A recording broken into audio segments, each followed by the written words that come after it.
Significant figure पढ़ा था। थोड़ा सा इसमें थोड़ा चेंजेस करना है।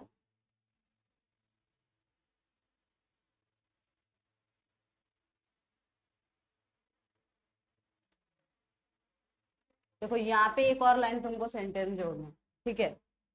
हमने क्या बोला था, zero at the end of, terminal zero की जब हम बात करते हैं, जैसे ठीक है ऐसा,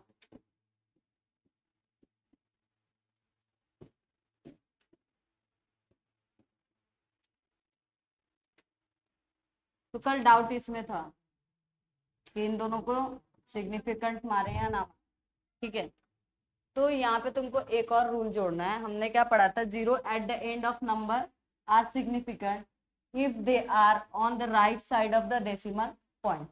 यानी अगर टर्मिनल जीरो हो और अगर डेसिमल पॉइंट के कहाँ हो, राइट साइड में हो, तो हम उसको क्या मानेंगे, सिग्निफिकेंट। फिर और एक सेंटेंस यहाँ जोड़ना है, zero at the right side of the number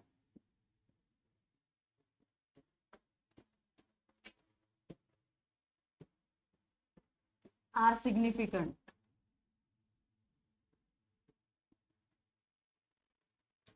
number के राइट साइड में है तो क्या मानेंगे हम उसको, सिग्निफिकेंट। डेसिमल प्रेजेंट होना चाहिए, ठीक है।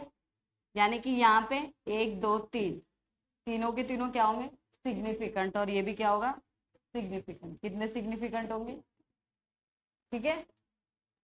तो तुमको अभी नोट्स मिलने का है ना, रुको मैं लेके आती हूँ। हाँ,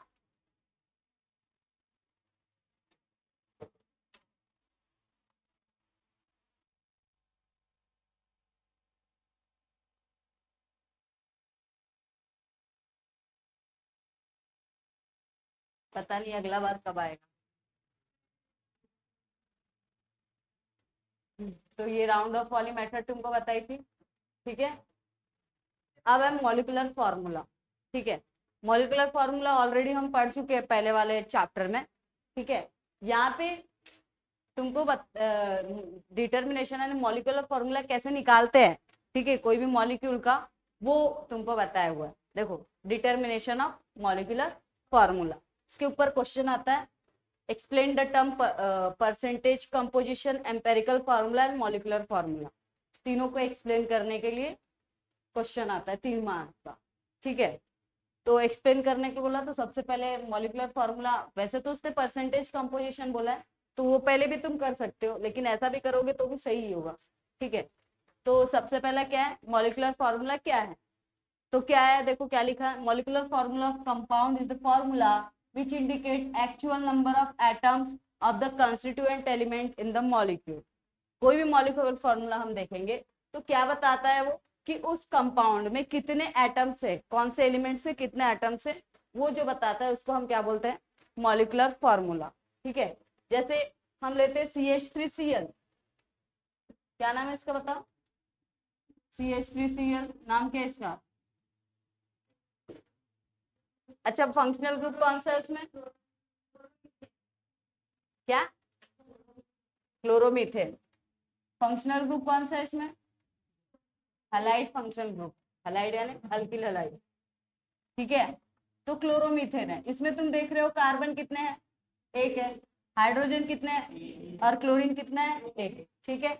यानी ये इस क्लोरोमीथेन का क्या हो गया, मॉलिक्यूलर फॉर्मूला, क्योंकि ये क्या दिखा रहा है, उस कंपाउंड में कितने, कौन से एलिमेंट्स के कितने एटम्स है, ठीक है। जो फॉर्मूला ये दिखाए कि कंपाउंड में कितने एलिमेंट्स के कितने एटम्स है, उसको हम क्या बोलते हैं, मॉलिक्यूलर फॉर्मूला, ठीक है। समझा मॉलिक्यूलर फॉर्मूला किसको कहते हैं, समझा। आगे देखो, इसको कैसे डिटरमाइन करते हैं वो बताया हुआ है, ठीक है। It is determined from value of percent elemental composition, यानी कितने एलिमेंट से बना हुआ है और हर एक एलिमेंट का कितना परसेंट है, उसके हिसाब से मॉलिक्यूलर फॉर्मूला बनाते हैं, ठीक है। ये बताया, and molar mass of that compound, दो चीजों से मॉलिक्यूलर फॉर्मूला पता चलता है, एक तो एलिमेंट के परसेंट से और दूसरा उनके मोलार मास से, ठीक है। और आखिरी में क्या बोला, it can be obtain from empirical formula if molar mass is non. अगर तुमको मोलर मास पता है तो एम्पेरिकल फॉर्मूला की मदद से तुम मॉलिक्यूलर फॉर्मूला निकाल सकते हो। उसका फॉर्मूला है, देखो molecular formula is equal to R into empirical formula.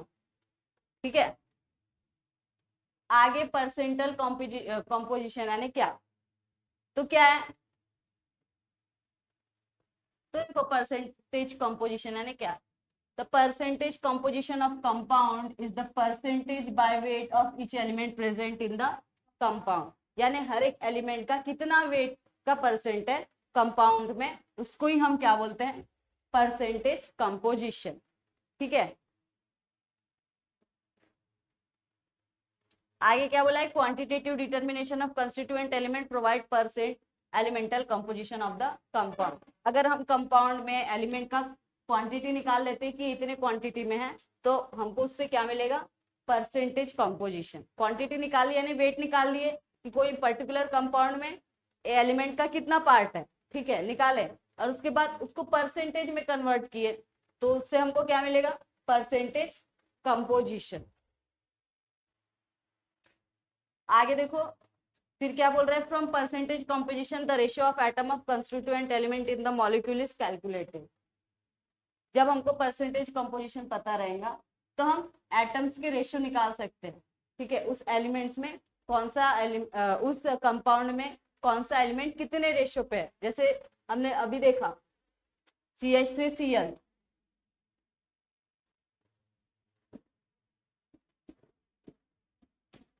ठीक है, ये CH3Cl देखा, इसमें हर एक एलिमेंट का अपना क्या होगा, एक रेशियो होगा।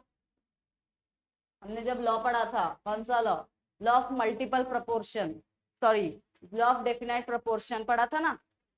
और एक कोई तो गेलुसैक वाला लॉ पढ़ा था, वो वॉल्यूम वाला बता रहा था। रेशियो वाला एक बता, गेलुसैक वाले में रेशियो की बात बताया था ना, कि जब एलिमेंट्स कंबाइन होते हैं एक दूसरे से तो एक पर्टिकुलर रेशियो में कंबाइन होते हैं, ऐसा पढ़ा था ना। ठीक है, तो ये बोल रहा है कि अगर हम परसेंटेज हर एक एटम का रेशियो ले लेते हैं, ठीक है, तो हमको उससे क्या मिल, परसेंटेज कंपोजिशन से हर एक एटम का क्या मिल सकता है, हमको रेशियो मिल सकता है, वो बता रहे।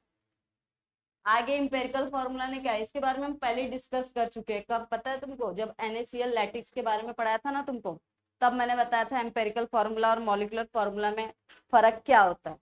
जब तुमको फॉर्मूला मास और मॉलिक्यूलर मास पढ़ाया जा रहा था, ठीक है, तब की बात थी।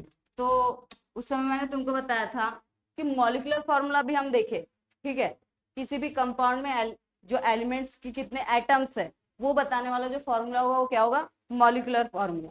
एम्पेरिकल फॉर्मूला ऐसा नहीं है, ये रेशियो बताएगा किसी के कंपाउंड में दो एटम्स एलिमेंट्स के एटम का रेशियो कितना है। ठीक है, जैसे NaCl, ये मॉलिक्यूलर फॉर्मूला नहीं है, ये क्या है, ये एम्पेरिकल फॉर्मूला है। यानी कि ये जो फॉर्मूला है क्या दिखाएगा, Na और Cl का रेशियो दिखाएंगे। सोडियम क्लोराइड में NaCl का क्या दिखाएगा, रेशियो। Na जितने Na रहेंगे उतने क्या हो गए, Cl, यानी रेशियो क्या हो गया, 1:1 हो गया। ठीक है, यानी वो फॉर्मूला क्या दिखा रहा है, सोडियम क्लोराइड में Na का रेशियो है क्या, Na और Cl का रेशियो क्या है, 1:1। तो ये हो गया एम्पेरिकल फॉर्मूला। ठीक है, ये एटम्स के नंबर बताएगा क्या, ये क्या बताएगा, रेशियो बताएगा। देखो the simplest ratio of atom of constituent element in a molecule is called empirical formula. Ratios of atom, atoms के रेशियो, कोई किनके एटम्स के रेशियो को, जो कंपाउंड बना रहे, कंस्टिट्यूएंट एलिमेंट यानी क्या, जो मॉलिक्यूल या फिर कंपाउंड बना रहे, उनको हम क्या बोलेंगे, कंस्टिट्यूएंट एलिमेंट, है ना। तो इन्हीं के रेशियो को हम क्या बोलते हैं, एम्पेरिकल फॉर्मूला। अब देखो ये मॉलिक्यूलर फॉर्मूला लिखने का, ठीक है, तुम्हारे को क्वेश्चन आता है, right the molecular formula something, ठीक है, परसेंट दिया हुआ रहेगा, ठीक है, और एम्पेरिकल फॉर्मूला तुमको निकालना है रेशियो की मदद से, और उसके बाद क्या बोला, मोलर मास दिया हुआ होगा, और क्या निकालना है तुमको, मॉलिक्यूलर फॉर्मूला निकालना। स्टेप उसके बताए गए, स्टेप नहीं पूछे जाते हैं, क्वेश्चन आता है, ठीक है, उसके ऊपर तुमको मॉलिक्यूलर फॉर्मूला बना के लिखना पड़ता है, लेकिन स्टेप पता रहेगा तब ना मॉलिक्यूलर फॉर्मूला बनाओगे। ठीक है, तो सबसे पहली स्टेप क्या है, ढंग से देखो, check whether the sum of all percentage is 100। यानी कि तुमको जितने भी आइटम के परसेंटेज दिए होंगे सबको क्या करके देखना है, सम करके देखना। अगर पूरे का सम 100 आया, यानी कि कोई अलग से एलिमेंट है क्या उसके अंदर, तीनों एलिमेंट से मिलके क्या बना है, कंपाउंड बना। ठीक है, आगे क्या बोल रहा है, if the percentage total is not 0 not 100, अगर पूरे जो भी एलिमेंट्स का परसेंट दिया है अगर वो 100 ना रहा तो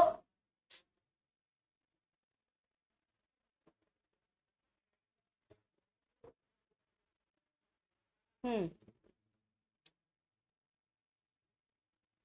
if the percentage total is not 100, अगर 100 नहीं रहा तो the difference is consider as percent oxygen.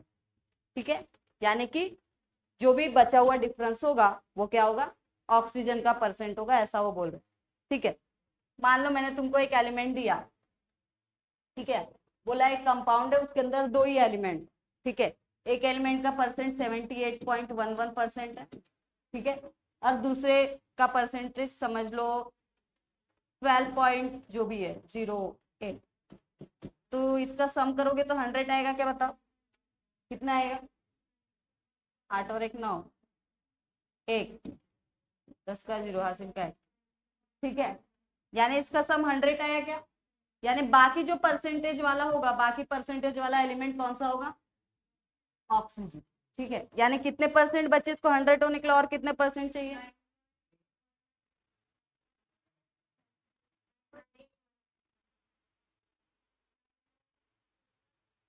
9.81 हो सकता है, देखो 19.19 प्लस 9.81, 10 कैरी 1 10 1 10 1 100। ठीक है, यानी जो 9.81% है ये क्या है, ऑक्सीजन। तो पहला स्टेप क्या है, तो जो भी तुमको परसेंटेज दिए होंगे सबका क्या करना है तुमको, सम करना। अगर 100 लिख रहा है इसका मतलब ऑक्सीजन है क्या उसमें, नहीं। अगर 100 नहीं निकल रहा है यानी जो बचा हुआ परसेंटेज है वो किसका है, ऑक्सीजन का है, वो तुमको मान लेना है और निकालना है कि ऑक्सीजन कितने परसेंटेज है। ठीक है, समझे यहाँ तक पहला स्टेप। आगे क्या करना है, conversion of mass percent to gram, ये जो तुमको परसेंट में दिया है उसको तुमको किस में कन्वर्ट करना है, ग्राम में कन्वर्ट करना है। ठीक है, since we are having mass percent, हम लोग मास का परसेंट निकाल रहे हैं ना, वेट का परसेंट निकाल रहे हैं कि इस एलिमेंट का इतना मास होगा यानी ये इतना परसेंट है। It is convenient to use 100 gram of the compound, यानी ऐसा हम मान सकते हैं कि कंपाउंड कितना है, 100 ग्राम है, और जो भी परसेंट दिया है उसको हम किसमें क्या समझ सकते हैं, ग्राम। ठीक है, जैसे देखो अभी मैंने तुमका क्या बोला था, 78 पॉइंट क्या है, 111। ठीक है, ये परसेंट में दिया। दूसरा क्या था, 12.08%।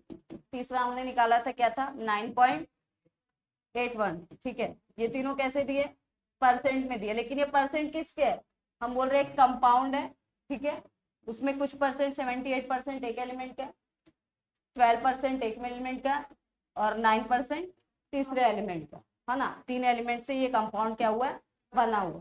यानी हम लोग मास बता रहे हैं कि एक एलिमेंट का मास का परसेंट इतना है, इसका मास का परसेंट इतना है, यानी इतना 78 पार्टिकल्स एक एलिमेंट के होंगे। ठीक है, समझो ए बी सी ये तीन एलिमेंट है, ये तीनों मिलके क्या बना रहे हैं, कंपाउंड बना रहे हैं, कंपाउंड का नाम है एबीसी। ठीक है, तो मास यानी क्या, पार्टिकल्स ही ना, नंबर ऑफ पार्टिकल, उसको क्या बोलेंगे हम, मास बोलेंगे, है ना। तो हम यहाँ परसेंट बता रहे कि ये इतने परसेंट से बना, इतने परसेंट से बना, इतने, ये तीनों परसेंट ज्वाइन होके ये क्या बना है, कंपाउंड बना, है ना। तो परसेंट बता रहे यानी यही बता रहे ना कि ये जो कंपाउंड है इसमें इतना परसेंट इस एलिमेंट का मास है, यही बता रहे ना। तो वही बोल रहा है कि हमको कंपाउंड को क्या समझना है कि ये कंपाउंड कितने ग्राम होगा, 100 ग्राम, और ये जो परसेंटेज में चीजें दी हुई है उसको हम क्या मान सकते हैं, समझा, सेकंड टाइप समझा, सेकंड स्टेप समझा क्या। ठीक है, अब थर्ड स्टेप में क्या बोल रहा है, convert into number of moles of each element. अब ग्राम पता चल गया तो तुम नंबर ऑफ मोल्स निकाल सकते हो, नंबर ऑफ मोल निकाल सकते हो एलिमेंट के। नंबर ऑफ मोल यानी क्या, मास इन ग्राम अपन मोलर मास। कंपाउंड तुमको एटम दिया हुआ है कि कार्बन एटम है, तो मोलर मास तो तुमको ऑलरेडी पता है उसका, एटॉमिक मास, तो तुम उससे क्या निकाल सकते हो, नंबर ऑफ मोल। निकाल लिया तुमने number of mole third step में। आगे देखो क्या बोल रहा है, divide masses obtain above by respective atomic mass of various element. बता भी दिया बेचारे ने कि नंबर ऑफ मोल्स कैसे निकालना। ठीक है, जो तुमको ऊपर में जो मासेस मिले होंगे उससे क्या किसको डिवाइड, उसको किससे डिवाइड देना है, एटॉमिक मास से, तभी हम नंबर ऑफ मोल निकालेंगे, क्योंकि फॉर्मूला वही है, number of mole upon molecular mass. Atom दिया यानी कि उसके जगह क्या लिखेंगे हम, एटॉमिक मास। थर्ड स्टेप समझा। पहला स्टेप क्या है बता सकता है कोई,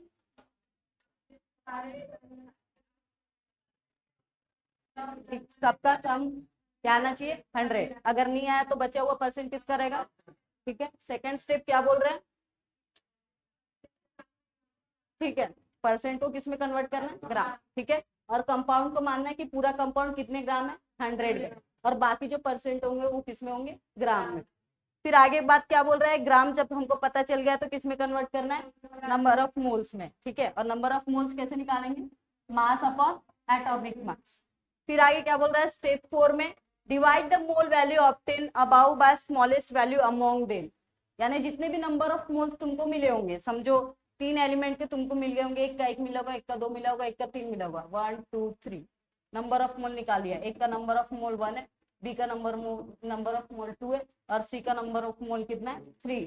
तो फोर्थ स्टेप में क्या बोल रहा है, divide mole value obtain above by smallest value among them. इन तीनों में से, तीनों मोल वैल्यू में से सबसे छोटी वैल्यू कौन सी है, 1। तो तीनों को किससे डिवाइड देना है, ये स्मॉलेस्ट वैल्यू से देना है, ऐसा बोल रहा है, ठीक है। दे दिया तुमने, डिवाइड दिया तो भी आंसर क्या आएगा, यही आएगा 1 2 और क्या आएगा 3, ठीक है। आगे क्या बोल रहा है, इन द केस रेशियो मिल जाएगा हमको 1:2:3, क्योंकि तीनों को किससे डिवाइड दिया हमने, 1, यानी A:2B:2C इज इक्वल टू क्या होगा 1:2:3, ठीक है। In the case ratio are not whole number, अब यहाँ पे होल नंबर किनको बोलते हैं, मैथ में तुम पढ़े होंगे, ये होल नंबर है बताओ, है, ठीक है। बोल रहे हैं अगर बाय चांस अगर होल नंबर नहीं रहा तुम्हारा आंसर, कभी कभी पॉइंट में आ जाता ना डिवाइड हो तो, ठीक है, then they may be converted into whole number by multiplying by suitable coefficient. उसको किस में कन्वर्ट करना है तुमको, होल नंबर में कन्वर्ट करना। सपोज इसमें से कोई आ गया 3.5, ठीक है, इसको होल नंबर में कन्वर्ट करना है, तो मैं इसको 2 से मल्टीप्लाई कर सकती हूँ कि नहीं, 5 दूनी 10 कैरी 1 3 2 6 और 7 कन्वर्ट हो गया होल नंबर में, ऐसा बोल, समझा। तो चारों स्टेप समझे। अब आगे वाला स्टेप पढ़े। अब देखो आगे वाली स्टेप क्या बोल रहा है, right empirical formula bye mentioning number after writing symbol of respective element. तो बोल रहा है, तो ये जो रेशियो मिला वही क्या हो गया हमारा एम्पेरिकल फॉर्मूला हो गया, क्योंकि हम क्या बोल रहे हैं, रेशियो को ही क्या बोल रहे हैं, एम्पेरिकल फॉर्मूला। तो जो भी तुमको रेशियो मिले, ठीक है, जैसे ये हमको ये ऐसा रेशियो मिला था, अभी मैं तुमको बस A:B क्या हो रहा था C, तो इसका तुमको क्या निकालना है, इंपेरिकल फॉर्मूला लिखना है। इंपेरिकल फॉर्मूला कैसे लिखना है, तो क्या बोल रहा है, right empirical formula bye mentioning number after writing the symbol of respective element, ठीक है। जैसे ये इस कंपाउंड का मैं सिंबल लिखना चाहती हूँ, रेशियो कितना आ रहा है 1:2:3, ठीक है, तो इसका रेशियो कितना है 1 है, तो इसके बाद क्या लिखना है, एटम के सिंबल के बाद क्या लिखना है 1। फिर ये बी है, तो इसके साइड में क्या लिखूंगी मैं बी, इसका रेशियो क्या आ रहा है, तो इसके साइड में क्या लिखूंगी। फिर आगे क्या है, तो क्या लिखेंगे, फिर आगे, ठीक है।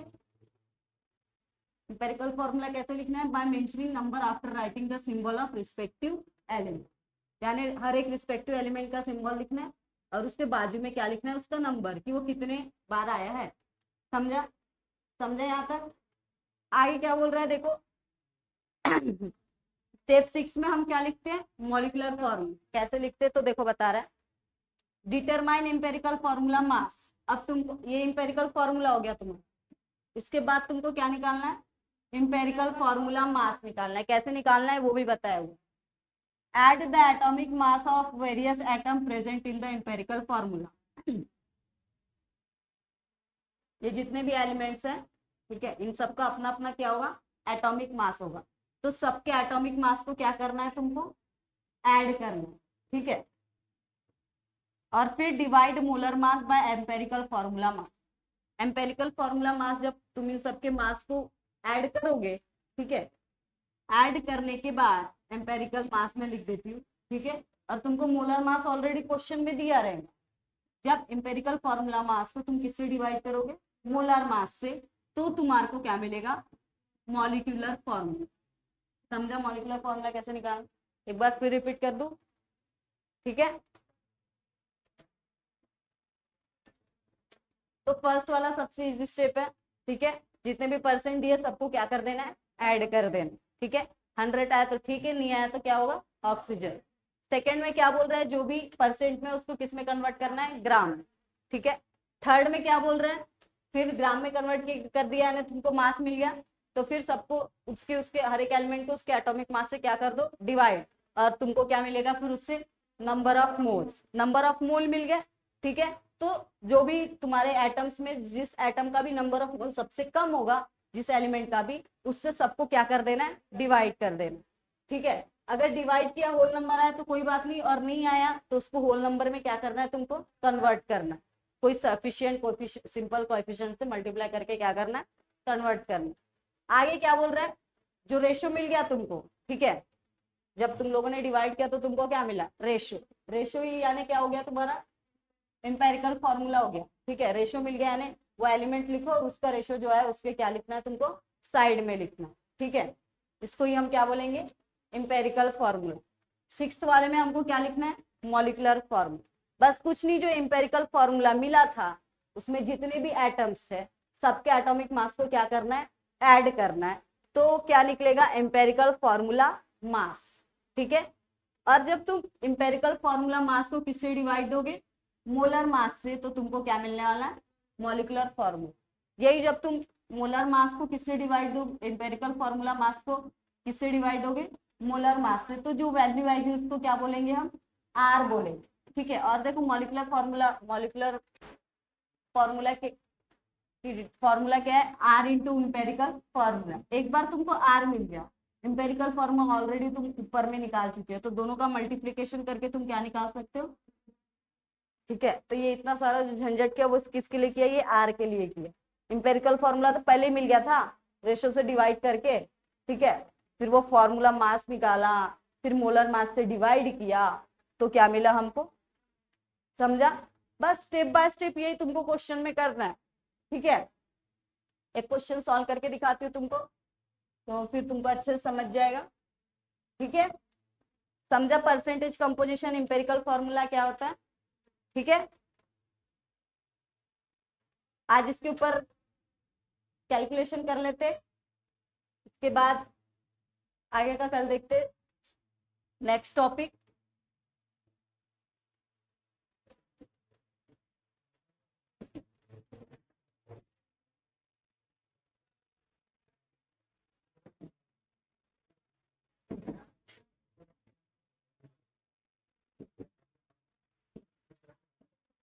मैं ये क्यों निकाल दूं?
क्लोरेट क्या हो गया, डिप्लीट हो गया।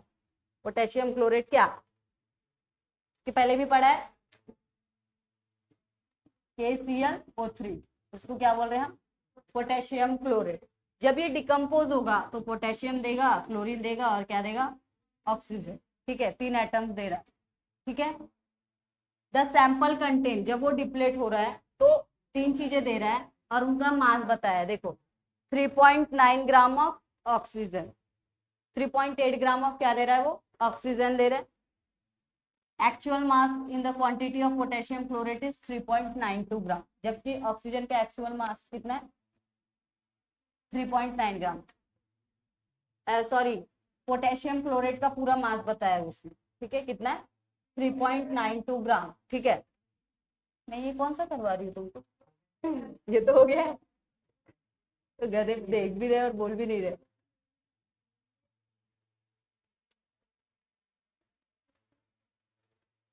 अच्छा देखो, ये यहाँ पे और सिग्निफिकेंट फिगर वाले दे दिए तुम्हारे को, बहुत सारे क्वेश्चन है ये देखो, आंसर भी दिया है, तो तुमको खुद सॉल्व करके देखना है। ठीक है,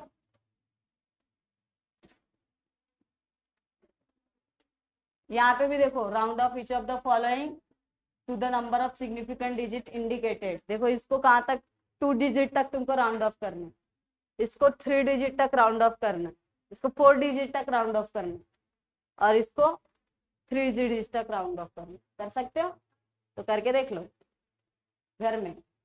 ठीक है, जितनी ज्यादा प्रैक्टिस करोगे उतनी ज्यादा तुम्हारी प्रैक्टिस होगी।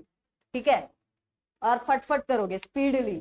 तुमको एग्जाम्पल ज्यादा क्यों दिए जाते हैं, तुम्हारी स्पीड बढ़े, आता तो सबको है।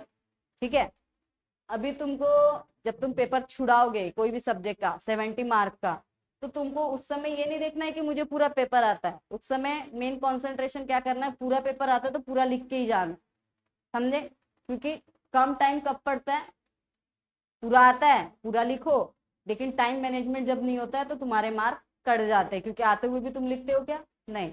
इसलिए तुम्हारी की प्रैक्टिस ही इतनी ज्यादा ज्यादा जल्दी करना है तुमको, इसलिए बोल रही है प्रैक्टिस कॉपी मेंटेन करो। प्रैक्टिस ही इतने बार करनी है कि उसको लिखने के लिए अगर किसी को 5 मिनट लग रहा है, तुम 2 मिनट में लिखोगे, समझे।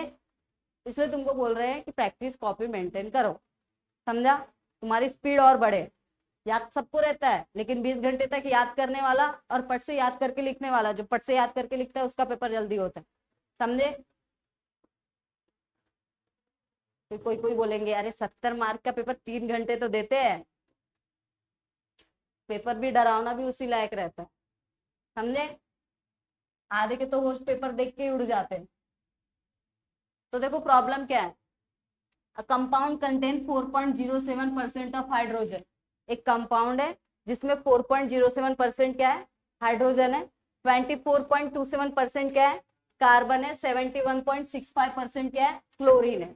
3 एटम दिए हुए हैं। ठीक है, उस कंपाउंड का मोलर मास भी दिया है। देखो क्यों दिया है, मोलर मास नहीं दिया रहता तो तुम्हारे को आर की वैल्यू निकलती क्या, इसलिए क्या दिया है उसने, मोलर मास दिया हुआ है। ठीक है, तो तुमको क्या निकालना है, देखो बोल रहा है what is it empirical formula, तुमको क्या निकालना है, इम्पेरिकल फॉर्मूला निकालना है। और हर एक का एटॉमिक मासेस भी दिया हुआ, देखो atomic masses of hydrogen, carbon and chlorine are दिया हुआ। तो तुमको यहाँ पे सिर्फ और सिर्फ क्या निकालना है, इम्पेरिकल फॉर्मूला निकालना है। मॉलिकुलर फॉर्मूला निकालना है क्या, नहीं। यानी कौन से स्टेप तक करोगे तुम, 5 तक, 5 तक करोगे। 5 वाले स्टेप तक तुम्हारा एम्पेरिकल फॉर्मूला निकाल के सेट। ठीक है, लेकिन इसने पूरा करके दिया, देखो मॉलिकुलर फॉर्मूला भी निकाल दिया इसने, देखो इसकी मर्जी ज्यादा एडवांस है। ठीक है, तो तुम भी यहाँ पे इंपेरिकल फॉर्मूले की जगह और एक कुछ ऐड कर देना, what is it empirical formula. ठीक है, and derive it empirical formula and also derive it molecular formula. ठीक है, तो करते हैं स्टेप बाय स्टेप। ठीक है, देखो हर एक स्टेप इसने लिखा भी है, तुम नहीं भी लिखोगे तो भी चलेगा, तुमको स्टेप करना जरूरी है। ठीक है, हर एक स्टेप करने से पहले इसने लिखा है, देखो check whether the sum of all percentage is 100, सबसे पहला रूल यही था। हर एक देखो बाद में बोल रहा है therefore no need to consider presence of oxygen atom in the molecule, जब 100 आ ही रहा है तो कंसीडर करने की जरूरत है क्या, नहीं। आगे देखो conversion of mass percent to gram, since we having mass percent it's convenient to use 100 gram, ये भी सेकंड वाला ही था, सेकंड वाला रूल ऐसा ही था। फिर वो जो परसेंटेज है उसको किस में कन्वर्ट कर दिया, इसमें ग्राम में। देखो 4.07 मैं कर देती हूँ, ठीक है। मैं बोल रही हूँ कि तुम वर्डेड में नहीं भी लिखोगे तो भी चलेगा, और अगर तुमको स्टेप लेना है तो लिख भी सकते हो, तुम्हारी मर्जी, ठीक है। क्या जाता है इसके अंदर, ज्यादा आग लगी रहती है इसके अंदर, बुक वाले के अंदर, ठीक है। फिर कोई कोई प्रोफेसर के अंदर भी बहुत ज्यादा आग लगी रहती है, कैसे नहीं लिखा।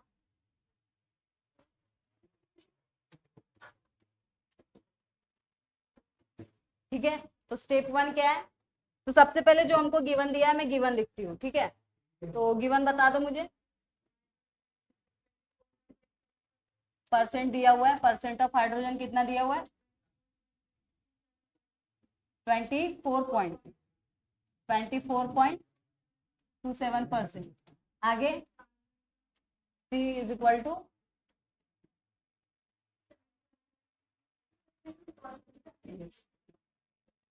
आगे, अच्छा ये कार्बन का है, और ये ठीक है, हाइड्रोजन का बताओ, कार्बन परसेंट हाइड्रोजन का कितना है, 4.07%, ठीक है। तो तीनों के परसेंट हमको दिया है, मोलर मास भी दिया है कंपाउंड का, मोलर मास ऑफ कंपाउंड, तो कंपाउंड का मोलर मास क्या दिया हुआ है, 98.96, ठीक है। ग्राम में दिया है, डाल्टन में होगा, सॉरी ग्राम पर मोल, मोलर मास है ना। हम्म,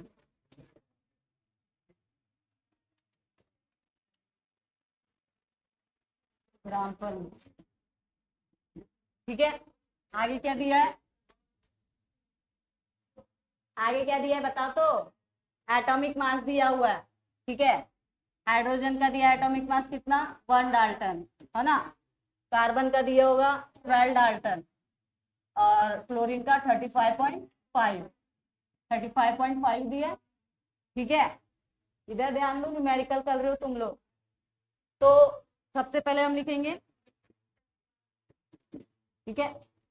हम डायरेक्ट कर सकते हैं, स्टेप 1 में क्या बोल रहे हैं, तो स्टेप 1 में क्या बोल रहे हैं, सभी का क्या करना है, टोटल करना है, तो हम करते हैं 24.27 plus 71.65 plus 4.07 is equal to, करो प्लस 7, 5, 7 और 5 12, 12 और 7 19, कैरी 1, 6 और 1 7, 7 और 6 6 और 1 7, 7 और 2 9, 4 5, 5 और 4 9, ठीक है। तो 7 8 9, तो 99.9 यानी करीब करीब क्या है, 100 ही है, तो 100 हम ले लेते हैं, ठीक है। तो ये स्टेप 1 हो गया। स्टेप 2 में क्या बोल रहे हैं, परसेंट को किस में कन्वर्ट करना है, ग्राम में, ठीक है। तो हम लिख सकते हैं यहाँ पे mass of hydrogen is equal to कितना होगा, 4.07 ग्राम, ठीक है। मास ऑफ कार्बन क्या होगा, 24.27 ग्राम, और मास ऑफ क्लोरीन क्या होगा, 71.65 ग्राम, ठीक है। तुम चाहो तो स्टेप बाय स्टेप लिख भी सकते हो ऊपर कि पहला स्टेप ये था, दूसरा स्टेप ये था, इसलिए ऐसे कर रहे हैं, ठीक है। फिर स्टेप 3 क्या बोल रहा है, नंबर ऑफ मोल निकालो, निकालो भाई नंबर ऑफ मोल। तो सबसे पहले निकालते हैं number of mole of hydrogen, क्या है, मास कितना है 4.07, और उसका मोलर मास कितना है 1, तो क्या हो गया 4.07 मोल, ठीक है।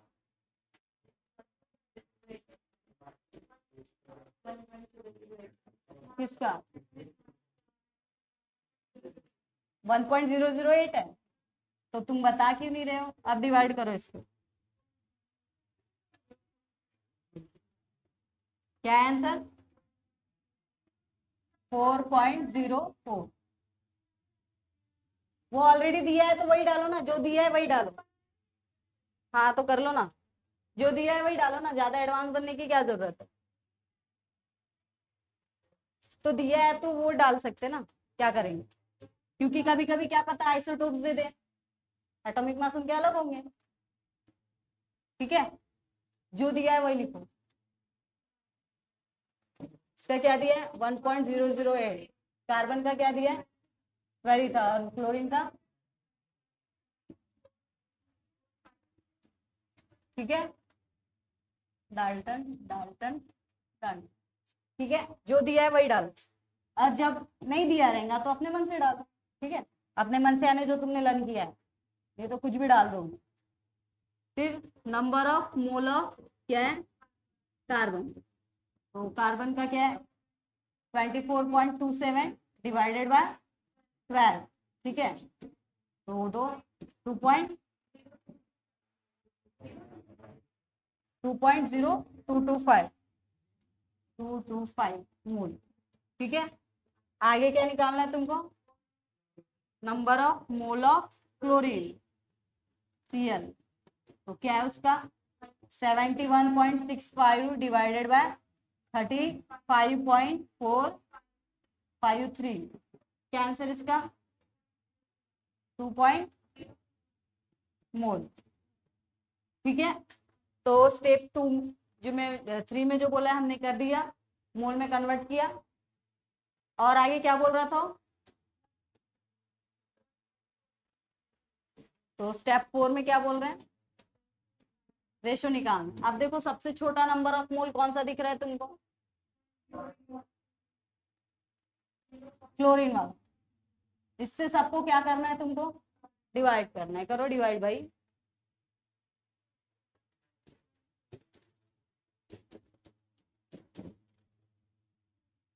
डिवाइड करो।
इन अ कंपाउंड। ठीक है, तो क्या है H2Cl क्या है। ठीक है, पूरे स्टेप 6 में क्या निकाल रहे हैं हम, मॉलिक्यूलर मास। ठीक है, इसमें क्या निकालना है, टू डिटरमाइन मॉलिक्यूलर मास निकालना है, मॉलिक्यूलर फॉर्मूला। ठीक है, ठीक है, तो रूल क्या बोल रहा है कि सबसे पहले हमको क्या निकालना पड़ेगा, empirical formula mass. Empirical formula mass, और एम्पेरिकल फॉर्मूला मास कैसे निकलेगा? The average of atomic mass of all the element present in compound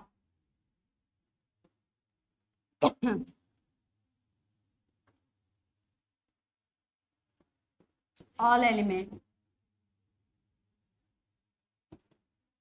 अब यहाँ कंपाउंड नहीं लिखेंगे क्योंकि हमको ऑलरेडी एम्पेरिकल फॉर्मूला पता है, तो empirical formula of compound,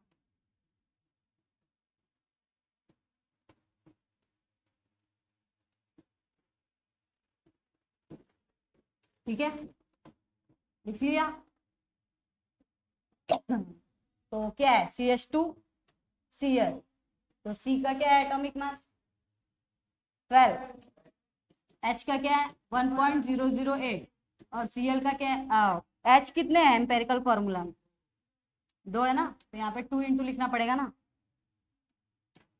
1.008 plus Cl कितना है? 1 ही है, 35.453, करो प्लस इसको, 12 प्लस 2.0016 प्लस 35.453, करो इसको प्लस, 3 और 6 9, 5 और 1 6, 4 जैसे का वैसे, ठीक है, 5 और 2 7 और 2 9, 3 और 1 4, 49.469, ये क्या हो गया तुम्हारा? Empirical formula mass.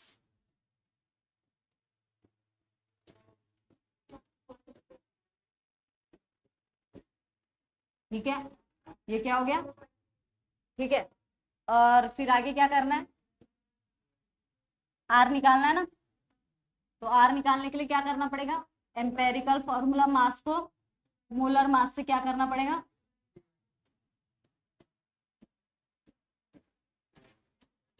Divide molar mass,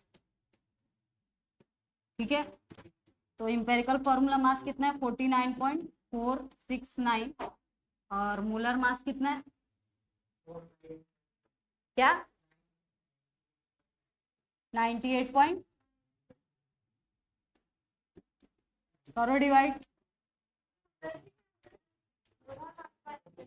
अच्छा, मोलर मास पहले नहीं बताना चाहिए था तुमको, पूरा रामायण महाभारत लिख लो उसके बाद बोलते हो मोलर मास, ठीक है, empirical formula mass,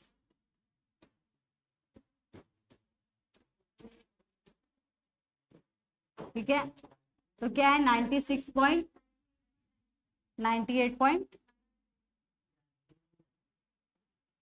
divided by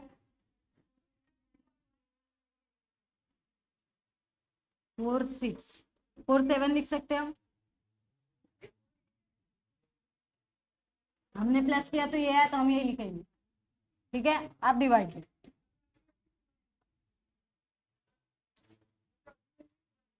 point cancel, 9896 divided by 4947, तो क्या है?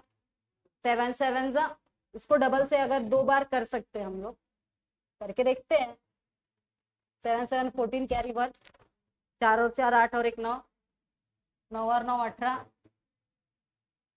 और 4 और 4 8 और 1 9, यानी करीब करीब इसको अगर हम डबल करते तो इसके बराबर पहुंच ही जाते, 9894, ठीक है, तो हम क्या करते हैं? तो हम कर लेते हैं करीब करीब, क्या लिखेंगे यहाँ पे? 2, ठीक है, तो R इज इक्वल टू क्या लिख सकते हैं? ठीक है, अगर पॉइंट रहने भी दोगे तो भी वही होगा,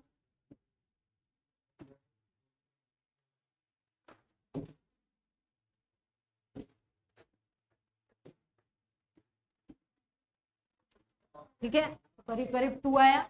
इसी रूल में हम लोगों को पता है, वी नो, हमने क्या पढ़ा है? तो हमने पढ़ा molecular formula is equal to R into empirical formula,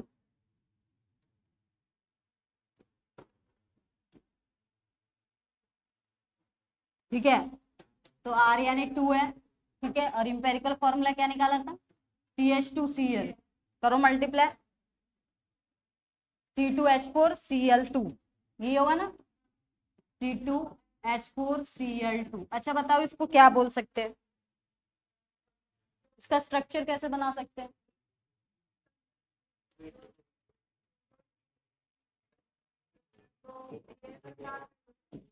ये बीच में एक ही रहे, एक Cl यहाँ पे, एक Cl यहाँ, तो इसका नाम लिख सकते हैं हम डाइक्लोरो इथेन, डाइक्लोरो इथेन, ठीक है।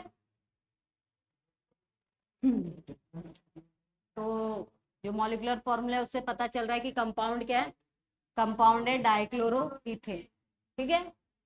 तो कुछ नहीं, जब तुमको कहीं पे कोई कंपोजिशन यानी ये एनालिटिकल टेस्ट किया जाता है तो परसेंटेज जो एलिमेंट्स मिलते हैं ऐसे ही प्रोसीजर की जाती है, और फिर उसका मॉलिक्यूलर फॉर्मूला निकाल के पता किया जाता है कि वो कंपाउंड कौन सा, ठीक है। मॉलिक्यूलर फॉर्मूला पता चल गया, नहीं कंपाउंड हमको ऑलरेडी पता चल गया, बीच पता किया ना, ठीक है। इसलिए तुमको ऑर्गेनिक केमिस्ट्री पढ़ाते हैं, ऑर्गेनिक केमिस्ट्री, ऑर्गेनिक में कार्बन के बारे में पढ़ते हैं, इनऑर्गेनिक में बाकी 117 एलिमेंट के बारे में पढ़ते हैं, कार्बन छोड़, ठीक है। उसमें तुम लोग पढ़ोगे इलेक्ट्रॉनिक कॉन्फ़िगरेशन, ठीक है। देखो कुछ कुछ सिमिलैरिटी है इनऑर्गेनिक फिजिकल में, दोनों में न्यूमेरिकल्स रहते हैं, इनऑर्गेनिक में उतने हार्ड न्यूमेरिकल नहीं रहते, सबसे हार्ड न्यूमेरिकल फिजिकल में रहता है। उसमें टॉपिक भी किसके आते हैं, फिजिक्स के ही आते हैं, सबसे हार्ड वही है फिजिकल केमिस्ट्री,